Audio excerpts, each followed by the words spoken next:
पालकमंत्री पदाच्या वादावरून अजित पवार यांनी छगन भुजबळांना सुनावलेला आहे। कुणाचे किती आमदार हे विचारण्याची गरज नाही, कारण नसल्याचं सांगत अजितदादांनी भुजबळांना खडसावलंय। तसंच पालकमंत्री पदाचा अंतिम निर्णय मुख्यमंत्र्यांचा असल्याचंही अजित पवार यांनी स्पष्ट केलंय। दरम्यान नाशिकमध्ये राष्ट्रवादीचे 7 आमदार आहेत, त्यामुळे पालकमंत्री पदासाठी आग्रह धरावा असं भुजबळांनी म्हटलंय। त्यावर बोलताना अजित पवारांनी भुजबळांचे कान टोचले। आपण रायगडमध्ये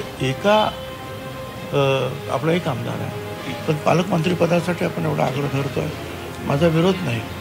तर इकडे आमचे 7 आमदार आहेत, म्हणजे अर्धे आमदार एकाच पक्षाचे आहेत, आपण आग्रह धरावा।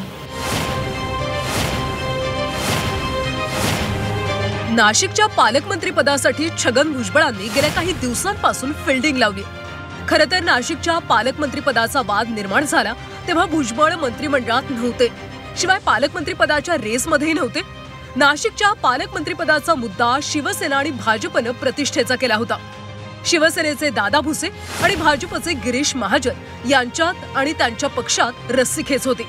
नाही म्हणायला क्रीडा मंत्री माणिकराव कोकाटे सुद्धा स्पर्धेत होते, पण त्यांच्या नावाचा फारसा विचार होत नव्हता।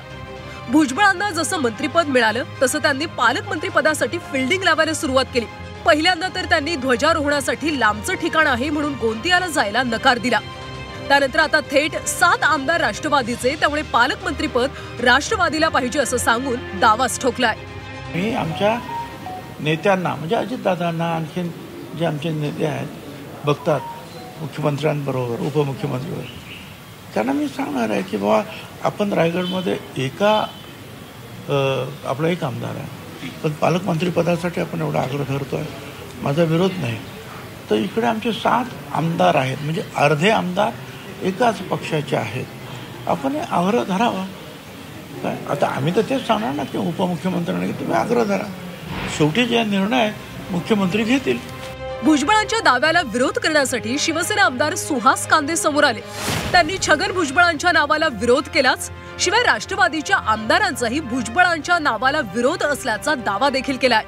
रायगडचं नाही माहिती, परंतु माझा स्वतःचा भुजबळ साहेबांना वैयक्तिक विरोध आहे, राष्ट्रवादीच्या आमदारांचा विरोध आहे, बीजेपीच्या आमदारांचा विरोध आहे।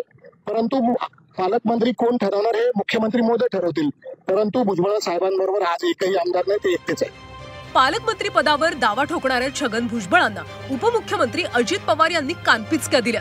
पालकमंत्रीपदी कुणाला नेमायचं याचा अधिकार मुख्यमंत्र्यांना आहे, त्यामुळे छगन भुजबळांनी नाशिकमधली आमदार संख्या मोजू नये असा सल्ला अजित पवार यांनी दिलाय। माझं मत स्पष्ट आहे, राज्याच्या प्रमुखांचा अधिकार आहे कुणाला मंत्रिमंडळात घ्यायचं, कुणाला डिपार्टमेंट कुठली द्यायची, कुणाला कुठलं पालकमंत्रीपद द्यायचं। आजपर्यंत कुठल्याही परिस्थितीमध्ये नाशिक आणि रायगड ह्या दोन्ही जिल्ह्यामध्ये कुठलीही अडचण आमच्या महायुतीच्या सरकारने, आमच्या मुख्यमंत्र्यांनी आम्ही कुणी घेऊन दिलेली नाही।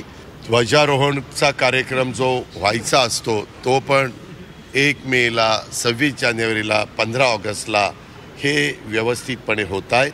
कुणाचे 7 आहेत, कुणाचे 5 आहेत आणि कुणाचे 1 आहेत, कुणाला काही विचारण्याचं कारण नाही। हा पहिल्यापासून हा राज्याचे जे प्रमुख असतात त्यांचा अधिकार असतो आणि ते त्या अधिकाराचा योग्य पद्धतीने वापर करतील। नाशिकचं पालकमंत्रीपद हा महायुतीमध्ये कळीचा मुद्दा झाला। नाशिकच्या महाकुंभाच्या पार्श्वभूमीवर महायुतीतल्या प्रत्येक पक्षाला नाशिकचं पालकमंत्रीपद हवं।